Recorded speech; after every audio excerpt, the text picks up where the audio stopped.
السلام علیکم ناظرین کرام، شروع کرتی ہوں اللہ تعالیٰ کے بابرکت نام سے جو بڑا مہربان اور نہایت رحم والا ہے۔ جیسے کہ ناظرین آپ کو بتایا گیا تھا کہ کفار مکہ نے اور ابو جہل نے حضور پاک صلی اللہ علیہ وآلہ وسلم سے کچھ سوالات کیے جو انہوں نے علماء یہود سے دریافت کیے تھے۔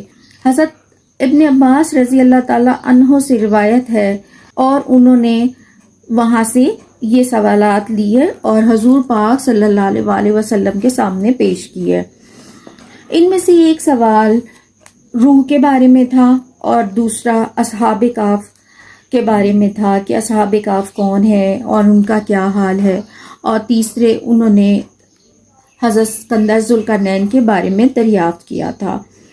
حضرت اسکندر ذوالقرنین کو اللہ تعالیٰ نے بہت بڑی بادشاہت دی تھی اور وہ مشرق سے مغرب تک تھی۔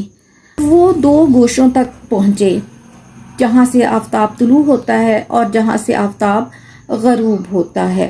حضور پاک صلی اللہ علیہ وآلہ وسلم کے سامنے جب یہ سوالات پیش کیے گئے تو حضور پاک صلی اللہ علیہ وسلم نے فرمایا کہ میں کل اس کا جواب دوں گا، اور وہ انشاءاللہ کہنا بھول گئے۔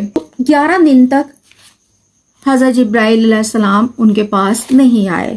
11ویں روز حضرت جبرائیل علیہ السلام ان کے پاس آئے۔ اس دوران کفار نے کہا اللہ تعالیٰ نے حضور پاک صلی اللہ علیہ وآلہ وسلم کو چھوڑ دیا ہے، اور حضور پاک صلی اللہ علیہ وآلہ وسلم اس بات سے بہت غمگین تھے۔